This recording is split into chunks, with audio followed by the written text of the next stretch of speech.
When the beast shattered its cage, the human just yawned and picked it up. The emergency klaxons screamed through the research station's corridors as Dr. Zixathera's forearms frantically worked the control panels. Her chitinous exoskeleton gleamed, with stress sweat as she watched the containment readings spiral into chaos. "Impossible," she whispered in her native clicking tongue, then switched to standard galactic. "The Devourer's cage is rated for stellar-class energies. Nothing short of a supernova should be able to—" The reinforced titanium ceramic walls of Laboratory 7 exploded outward. Through the settling debris came the nightmare that had haunted 3-star systems. The Devourer of Worlds. Its crystalline form pulsed with malevolent energy, reality bending around its presence like heated glass. Where it touched the floor, matter simply ceased to exist, leaving perfectly spherical voids that hurt to look at. The creature had been dormant for 2 centuries, captured at enormous cost by the combined fleets of the Galactic Council. Now it was awake, and very, very angry. Dr. Zixathera's research team scattered like frightened hatchlings. The Zilonian physicist teleported away in a burst of purple light. The Arcturian engineer's gaseous form dispersed through the ventilation system. Even the usually stoic Corvan military attaché activated his personal shield and began backing toward the emergency exits. But Dr. Sarah Chen, the lone human on the xenobiology team, barely looked up from her datapad. "Hey, could you guys keep it down?" she called out, stifling a yawn. "I'm trying to finish this protein synthesis report." The Devourer's attention snapped to her like a predator sensing prey.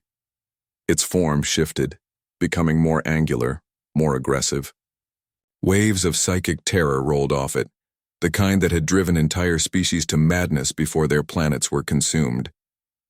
Sarah frowned at her stylus. "Ugh, low battery. Does anyone have a—" She finally noticed the creature looming over her, its reality-warping presence making the air shimmer. "Oh, you broke out." The entity's voice resonated directly in their minds, bypassing the universal translators. "Mortal flesh. Your terror sustains me. Your world will be the first to burn." "Yeah, sure," Sarah said, still focused on her pad. "Can you hand me that cable? The blue one, right there by your, appendage thing." Dr. Zixathera watched in horror as the human pointed at a charging cable that had fallen near the creature's base. The Devourer followed her gesture, its cosmic awareness momentarily confused by the mundane request. "I am death incarnate. I am the ending of stars." "Uh-huh." Sarah stood up, stretching. "Look, I get it. Big, scary cosmic entity, devours worlds, probably has daddy issues. But I've been pulling 18-hour shifts studying your metabolic processes, and I'm honestly too tired to be properly terrified right now." She walked over to the creature, actually walked, not ran, not cowered, and picked up the cable. The Devourer's reality distortion field flickered uncertainly. "Your species, you do not fear." "Oh, we fear plenty," Sarah said, plugging in her datapad. "Heights, spiders, running out of coffee, the heat death of the universe, whether that weird noise the washing machine makes means it's about to explode. But you?" She shrugged. "You're just really big and loud." The creature's form wavered, its psychic assault finding no purchase in the human's mind. "I have consumed civilizations spanning millions of years. And I've worked retail during Black Friday," Sarah replied. "Trust me, that was worse." Dr. Zixathera's translator struggled with the human idiom, but the dismissive tone needed no interpretation. The most feared entity in known space was being ignored. Impossible. "All beings cower before my might." Sarah finally looked directly at the Devourer, her brown eyes holding a weariness that seemed older than stars. "You know what your problem is? You think fear and respect are the same thing? They're not." She walked around the creature like a mechanic examining a broken hover car. "Your containment field failed because you're putting out too much energy. It's inefficient. You're like a nuclear reactor with no cooling system. Eventually, you just melt through whatever's holding you." "What?"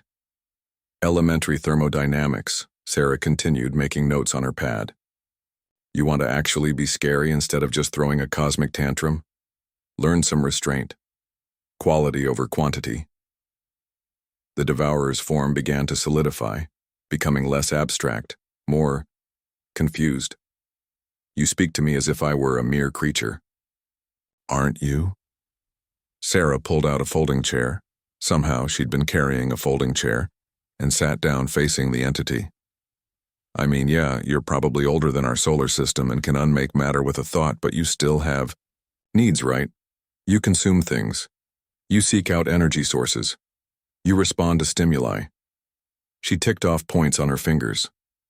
By definition, that makes you a biological entity, just a really exotic one. The silence stretched for several heartbeats. Then, impossibly, the Devourer sat down. Its crystalline form flowed downward until it was roughly at Sarah's eye level. No one has ever classified me before. Well, classification is what I do. Sarah smiled, the first genuine emotion she'd shown since the creature's escape. Want to hear my preliminary findings? Because honestly, your energy matrix is fascinating. Dr. Zixathera watched in stunned silence as the human began explaining her research to the cosmic horror that had just broken free from an indestructible prison. The Devourer listened, occasionally asking questions in a voice that had grown increasingly less apocalyptic and more curious. 2 hours later, the Galactic Council's emergency response fleet arrived to find Dr. Chen and the Devourer of Worlds collaborating on improvements to the containment system. The key, Sarah explained to the bewildered Admiral, was realizing it wasn't trying to escape. It was just bored. The Devourer, now housed in a vastly more sophisticated habitat with built-in research equipment and a quantum entertainment system, had agreed to participate in Dr. Chen's studies in exchange for regular intellectual stimulation. I have decided, it announced to the assembled fleet commanders, that humans are adequately interesting. I shall not consume their worlds. Admiral Kortak of the Hegemony Navy turned his 3 eyes to Dr. Zixathera. How? The xenobiologist's mandibles clicked, thoughtfully. I believe, she said, that humans have weaponized their capacity for being unimpressed. Sarah, meanwhile, was already back at work, completely oblivious to the fact that she'd just prevented galactic genocide through the simple expedient of treating an elder god like a research subject. Some days, she reflected, fieldwork was actually pretty rewarding.